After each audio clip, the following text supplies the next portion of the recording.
Thank you again for meeting with us. Sure. So the reason that we came today is because we wanted to ask for some information or some suggestions about how to make online teaching more immediate and lifelike. So most of the schools right now that are doing distance teaching, they're doing one of two things. They're either recording all of their classes and then just sending it to the kids and saying, okay, do homework. Or they're using like Zoom, Google Meet, things like that. So in Taiwan or across the world? Well, in Taiwan, I don't think anybody. Yeah, no Zoom right now. No more Zoom, but like, yeah. Okay, because we just fund it. Yeah, we don't use Zoom right now. Okay. But what we've seen is because our kids are younger than university level, so they're not that good at regulating themselves. Sure. They need that feeling of immediacy. Yeah. So they have to feel like they're actually inside the classroom. But what's preventing them from being inside the classroom? I mean, we are inside the room now. Oh yeah, I'm thinking about, this is probably not going to be the only situation with a virus or in a pandemic or something like that. And even if it is, I think the future of education isn't going to be 100% always inside the classroom with all the kids. It's very possible that some days we'll have some kids, other days we'll have other kids. Sometimes they're going to be home, sometimes everybody's going to be together. Okay. So we were wondering, how can we create a sort of environment where the kids inside of the classroom can feel like the distance learning kids are also inside the classroom? And how can we make the distance learning kids feel like they are inside the classroom? Well, you just connect the two rooms together using projectors on walls. The projectors on the walls probably is pretty you can effective. connect, I don't know, 1, 2, 3, 4 rooms together. That's probably pretty effective for the kids inside the school. But what about the kids outside of the school? If they want to feel like they're actually inside the classroom? But they're also projecting to their walls. There's a lot of projectors. Yeah, that's right. You mean at their But homes? we do that. Like every other week or so, we tour around Taiwan and we connect whichever municipality. I think we were in Miaoli right last time, and we connected people from Taipei, from Taichung, from Kaohsiung, from Taitung, and so on. And each of them use a wall-size projector, so that it's virtually like a large room. Okay. So if I'm walking around the room and I want to talk to this particular person, does that mean we need like eye tracking software? And you don't. You just need a camera like this that follows around. So who operates the camera? Like it just... That's right. And we also have stand-in avatars. So we actually have have this. So if you want somebody to stand in for somebody else, you just hook it to a rotating chair. Okay. And put on it a tablet. Okay. And then whomever who want to talk to their remote participant just walk up to this tablet and start talking to them. And then the chair can be moved around. Yeah, of course. It's a rotating chair. All right.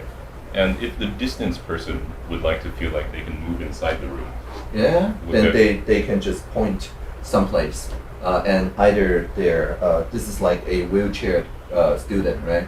They can either wheelchair themselves in, or somebody can help to wheelchair them there. And there's different sorts of wheelchairs. There are more mundane wheelchairs like double robotics 2.0, which you have to manually wheel yourself by pressing the arrow keys on your keyboard.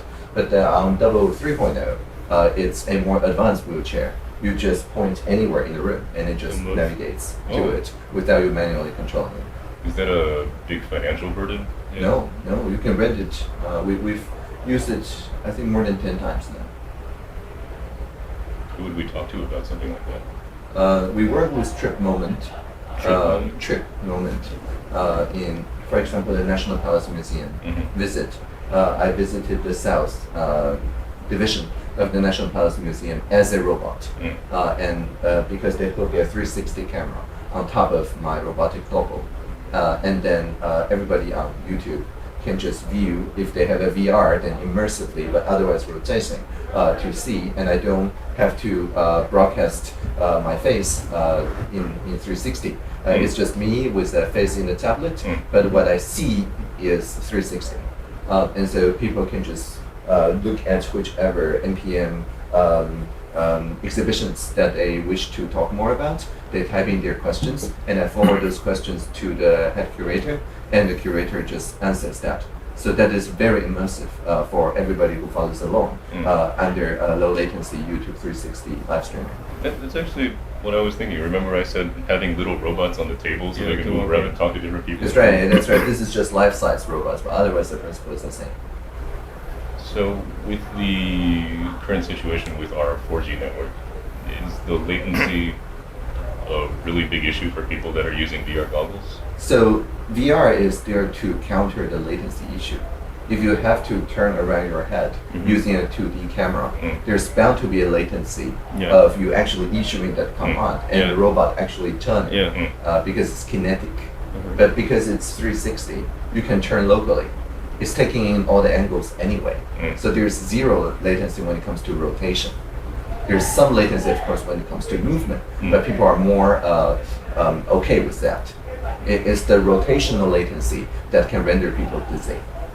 I think last week we went to talk to some people at BenQ, and they were telling us, like, because of the slight latency, people might feel uncomfortable after a while of using it. That's right. So if you have a rotating but not moving chair, everybody will feel very good about it. But once it's moving, once there's translation movement rather than only the rotational movement, then there's some seasick, like VR sick, that you need to anticipate. But if they're not moving, they're staying in place with a 360 just turning around the camera, then there's no risk of that. Oh, well, we should definitely try that. Yeah, I attended a local court in Shilin Court. It's a mock court with a bunch of, I think, junior high students or primary school students, and in a mock trial. And we also use a 360 camera at the middle of the mock court, so that people who are following along can see the face of all the different sides. And I'm mounted on the judge seat, so that it is a combination of the two technologies that we have mentioned. One is the 360 that lets people see what's going on, and one is this robotic avatar. Let people you used that in the UN, right? Yeah, well, I did, yes, in UN IGF. And for UN, it's just watching a movie, right? So the PRC ambassador did not leave the room. So you said that we would take one of those tablets and put it on like a little robot track and you could move around. That's right. We definitely got to try that. So we just point and then it will turn? Yeah. Like it will turn the way you want to by pointing? Yeah. Oh. So the manual turning is essentially costless, right? Yeah. You just have an existing tablet. Yeah. The turning rotation only is slightly more expensive. The full movement is even more expensive, but it's always in our procurement budget, which is 100K US Taiwan dollars. So maybe it would work with like a Wii remote or something like that. Yeah, sure. You can try various combinations, but one of the key points is that if you allow for VR immersion, then you have to get a pretty good stable connection to the 4K 360 camera. But if it's only 2D or if it's not moving horizontally or vertically, then you don't need that much of a good connection. 4G would do. Does it have to be 4K? No, 4K is all pixel combined. But if you have 4K in 360, then each perspective is not 4K.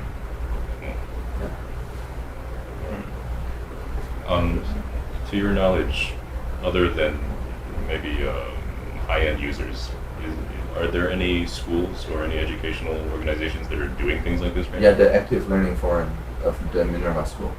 Yeah.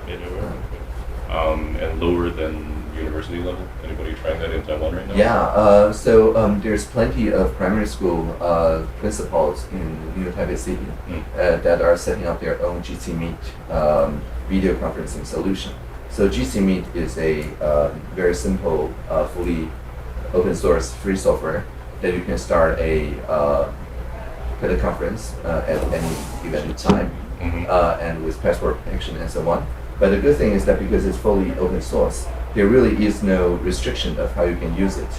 So for example, you can do a virtual classroom like this and let your student join so that I can join whichever area that I want. and I can walk around the classroom virtually. I can also attach myself to one of the virtual iPads. I can then turn on the camera, in which case, for people following online, it's me talking into the camera. But for people who are on site, it's my tablet talking with my face. And this is a very cheap technology that the primary school people can just implement using their own existing hardware and software because it's free. There's no licensing cost. Actually, a bunch of colleagues just run an online funeral to Dr. Chen Shenwei using precisely this technology. And you can see his Yushan Bank people on the upper right side. You can see this Gov0 people. You can see they leaving their tributes to Dr. Chen Shenwei and so on. And it's based on the same GC Meet technology that you can very easily set up with no licensing cost. So you can see there's a huge number of concurrent people in memory of Chen Shenwei. Yeah. That looks a little bit like Animal Crossing. But it is a little bit like Animal Crossing, yes. Except, of course, you don't have to pay for licensing fee.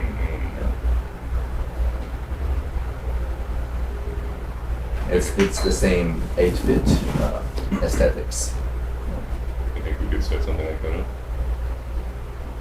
I think. And this is free software, so Yeah, it's a free find it on software. GitHub. You can set up yourself. Wait, so when you walk around in here, Yeah. what do you actually see? Like, what shows up on your screen? So basically, if there's multiple people, Yeah. all joining this, then you can see multiple people, each one with their own camera. So their faces will show up on the right here or something? Yeah. So I'm just talking with myself this way, but which is a little bit eerie, I guess. But you can easily imagine that it's not two people with the same face. Okay. Actually, two different people. Oh, okay. Yeah. So that's how it looked like. And there's also setups that we're working on. So this is all contributed by the Gov0 community contributors. It's not a purely government project, but we do plan to use it in many government-sponsored project settings. And so, for example, you can see there are places with a speaker's microphone or a moderator, like this place with a screen sharing, so that you can screen share to there. And if you stand to the kind of moderator's place, like where Helen is here, then you can attach to one of the existing tablets that's mounted there, so that your face will then actually occur in the physical classroom. So you can teleport inside the classroom. Exactly. That's how it looks like. So there's many people online at the same time. Well, you'll see many little screens. Yes, But and if each they're all with a talk- face. Each with Would a it be face. very laggy? No. We tested. I think last time we tested with the Pratt Institute, the management school, and they're in a different time zone even, and I think 45 people joined concurrently, and there's no And you can lag. decide who you want to mute? Or like... Yeah, there's a built-in feature that mutes everyone but the person you're in the talking to. podium. Oh. So you want to talk, you walk to the podium. Oh, Yeah. gotcha. So and if people are just watching without speaking and so on, they can turn off their video, which saves bandwidth even more. But at this, as you can see, it's very downscale resolution. Yeah. So it really doesn't matter how many people join because the bandwidth cost is minimal. Yeah. It's just the one speaker with their screen share that needs to be maximized, just as what we see in the video that I just played you. You see Dr. Chen Shenwei being the large screen. Yeah. Of course, that needs to be high definition. Yeah. Yeah. Okay. So only one person can speak at a time on the podium. At the moment, there's 3, right, in this setup, because there's Okay. 3 physical Okay. projectors, right? But you can change the layout, of course. Yes. Okay. Can people personalize their little avatars? Yeah, of course. You can. That's cute. I think You it's can cute choose to like school this. uniform Yeah, or right. teacher. It's like Final Fantasy. Yeah. Right, it's like Final Fantasy. Right, so you can change look like, and the teachers can choose the headmaster. And you can design the classroom too, right? Yeah, that's right. To That's meet right. the actual physical. Right. So Yeah, this is that's really interesting. the headmaster. The headmaster look. Do you think this could be connected to the actual little robots if we had them inside the room? Yeah, of course, of course. That would be so cool. Yeah. And then kids would never go to school anymore. Well, or kids will always go to school. depending. Always go to virtual school. Yeah, that's right. So are there any government meetings that are happening like this? Yeah, the presidential hackathon for one is going to happen like this. Our cabinet meeting is using WebEx, but there's no cute cartoon characters. We're not there yet. But the principle is the same. Mm-hmm. Well, we should definitely try this out at school. Yeah. This could be like a project Yeah, there's a community within GovZero called, I don't know how to pronounce it, SDH001. So school. School. Yeah, school. Right, and called 临时小学校. If you look for 临时小学校, you can find the teachers that are currently engaged. And as you can see, the venue is online and it's powered by GC Meet. And so they're already kind of drinking their own champagne before they inflict it to their students. The teachers are being empowered using this kind of online forums. So these are teachers in just normal schools right now? That's right, or alternative schools, I guess. Okay. I think 1C is in a alternative school in Yubai. Yeah. So all these are public documents. You can very easily Google them. Well, let's do it tomorrow.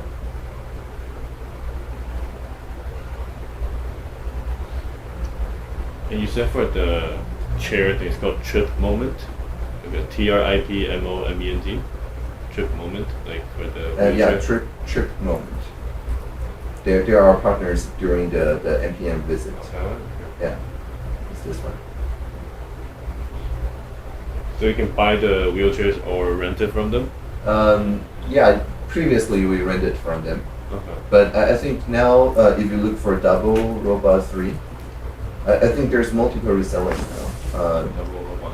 Yeah, and if you already have a double 2, they can just switch to a double 3 head.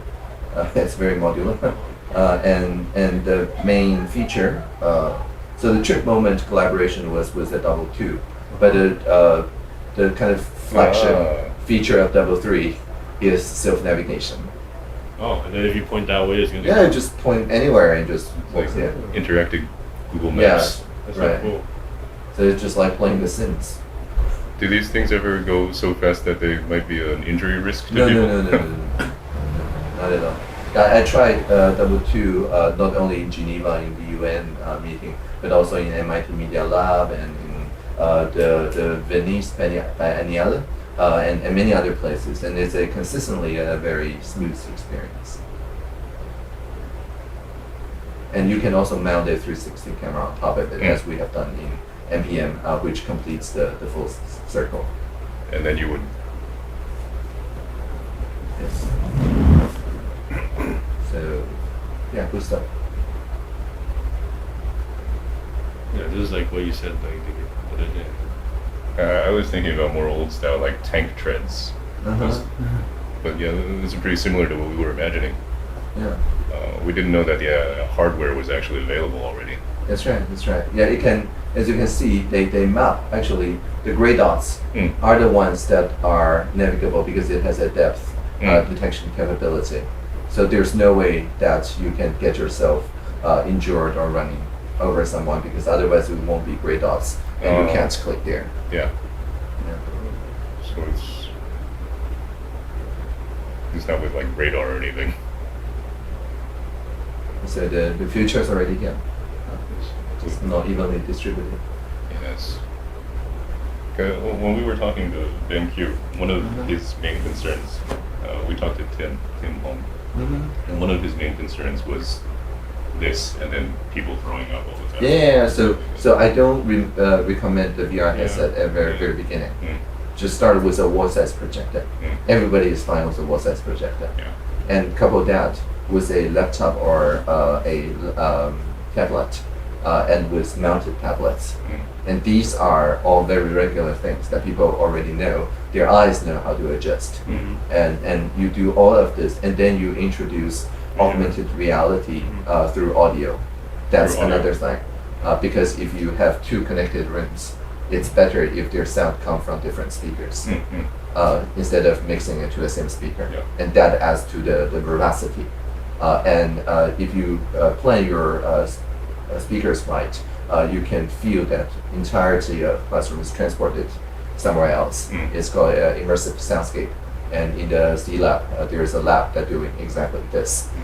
And then visual, because visual is the one that was the most health risk. So I think it's good to start safe. First do no harm.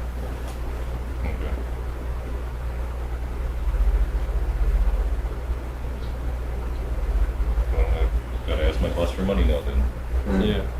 And so approximately how much would this cost for one, would you say? Yeah, so if you have existing tablets, then it's trivial. It doesn't cost anything. If you already have wall-size projectors and tablets and rotating chairs. And if you add to it a moving platform, of course, if you want to procure it, last time we checked double two, it's, as I said, 100K NT dollars each. That's the double two. That does the double two. I don't know about double three, but it should be in the same ballpark. And if you want to deploy this software, it's free software. It's no cost. If you want to run some experimental applications of this, 临时小学校 actually gets funding from 城市基金会, which gets funding from Google.org. So they're actually paying people to trying these things out. So the budget may well be negative. Well, should I get in touch with Google then? Yeah. Very interesting. Can you think of any drawbacks of using this system? Yeah, of course.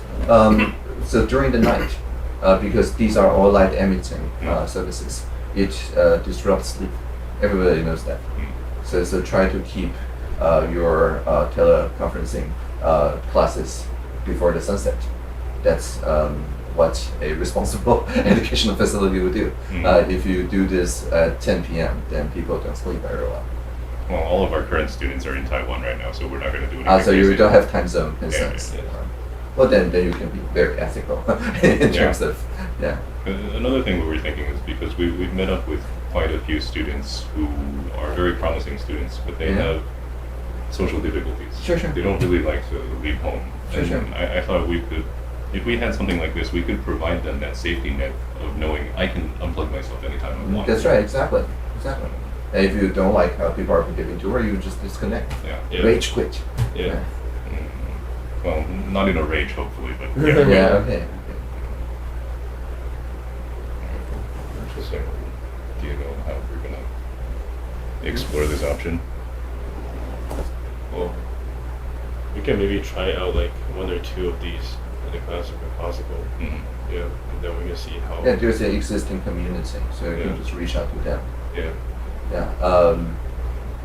I think they visited us, and there was a transcript of them visiting us. So if you check out our website, there's a transcript that calls best visits, and they actually added quite a few very useful hyperlinks and of their focuses and things like that. You don't have to copy that. I think ST has this link and can send it to you. Oh, okay, that's great. Yeah, and so these are the people you want to get in touch to if you want to try that two-dimensional map thing.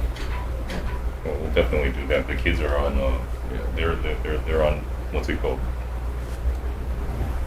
The game. Minecraft all the time. Minecraft is 3D, but That's right. All right. that has been very, very educational. Thank you. Thank you. Yeah, because we also want to try Google VR. So like Google, like Google Cardboard. Google Cardboard. Yeah, we want to make our own Google Cardboard. So we're thinking about connecting. Well, it's good as a exercise. Just don't stay in it for too much. Yeah, for sure. Are you satisfied with your Vive? Vive, yes. Or is it pronounced Vive? Well, I don't know. I saw it as a Vive. Yeah, I'm happy with it. I think that's another thing that we're going to explore as well.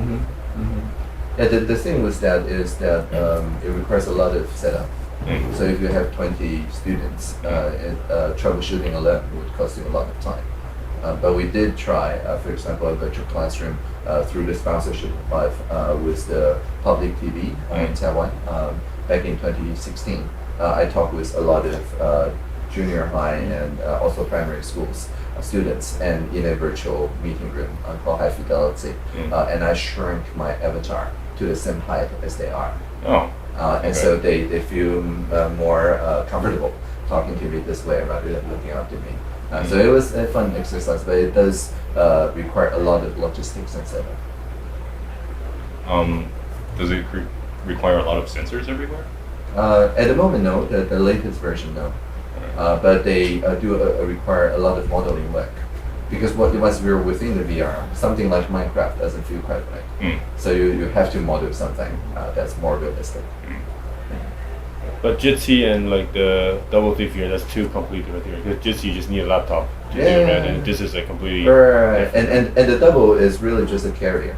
Yeah. It doesn't care about the tablet that's mounted on it. So that can connect to GC. And double is just a navigation platform. Okay.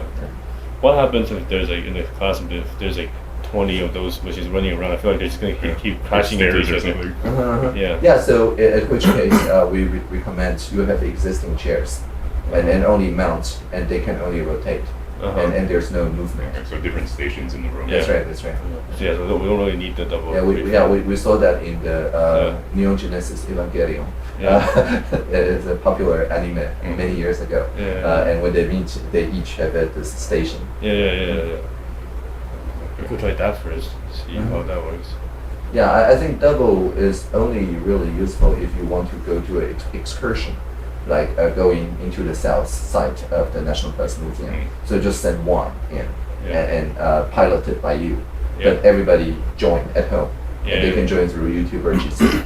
And they ask questions. And then the person driving that relays the questions. And I think that's definitely the case. You don't do 20 doubles roaming around. Yeah. Do you think there's going to be virtual tourism? Yeah, of course. Outside of like indoor areas? Definitely. Well, there needs to be some legislation about that then, otherwise they're just going to be running around all over the place. Yeah, but currently the Taiwan Ministry of Culture have the Taiwan Digital Asset Library. So you can visit these places completely at your leisure, because all of these are already 3D mapped through photogrammetry. Okay. And so you don't have to actually send a double going to Batongan. I doubt the stairs will be friendly to the robot, but you can nevertheless just walk by it. I'm wondering if there in the future there are doubles just being actual avatars for people moving around in society. Would they ever get stolen by people or anything like that? It could. So yeah, I think that's why Sophia prompted so much discussions. And I think it's a good thing to have a lot of intermediate forms. So before they get fully semi-autonomous, we make sure very clearly, for example, as I said, double is just a movement platform. But the person speaking is not a synthesized image. Although technically you can put a synthesized image on it, but then everybody would get very confused. How is this different from like Google Maps though? So Google Maps scans only from the road. It's a street car, right? But this scanning is complete. Like you can look at all the different angles in it, and you can rotate it. You can interact you can with take the model. stuff inside too? Yeah, you can actually look inside. How about like It's you a model. touch you move around the stuff that's inside too? It's a model. It's a complete model. That's interesting. Right. So there's training videos of how to use it in classrooms because they're mapped by drones. I thought there was a guy with a 360 camera just running around. No. It's drones. That's another technology. Right. So there's many technologies around. Yeah, this is what we want to do in the middle school. That's why we bought the drone. We want to try to create this kind of thing in and AI Labs has a very interesting technology that use the drones to take, as the late director Zeppelin Chibolin is taking, but because the drones doesn't have the same grade of the camera that Chibolin was having, they hallucinate the details based on the Chibolin films. And so it's actually quite convincing. So if you look at the their trial cameras, they are actually of rather high quality. But actually the resolution is actually not good. Right? So a lot of those details, so this is completely drone taken, but most of the details are hallucinated. Oh. Yeah. And it can learn about when to tilt, to pan, to zoom the camera after they finish the primary shooting. Because they capture the light from all the different angles, they can decide to rotate post-production. And that's also done by AI algorithm that learns about the aesthetics from T-Bowling's work. So that's like is double, in a sense. Flying double. Flying double, that's right.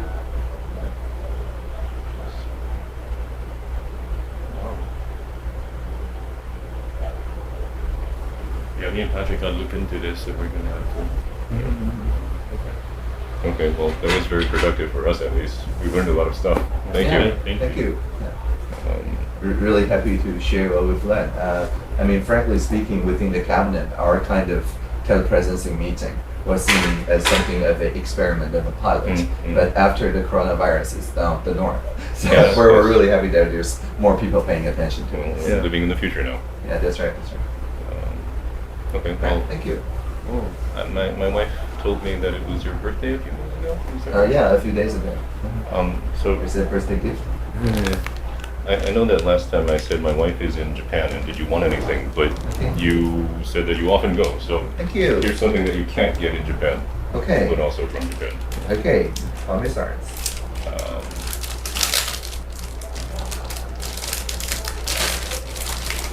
Ooh. It's really nice. Cat. And it's obviously not above $3,000 NT. It's not. Okay. But I All hope right. you enjoy it. Yeah, thank you for the birthday gift. Of course. Thank you. Because my wife is a big fan, would it be okay for her to visit you on Wednesdays? Yeah, of course. Just let ST know. I'm sorry I keep bothering you. That's fine. It's fine. Can we probably take a group photo? It's okay. You pay your taxes. I do pay my taxes. Can we take a group photo That's our using salary. my phone? Okay.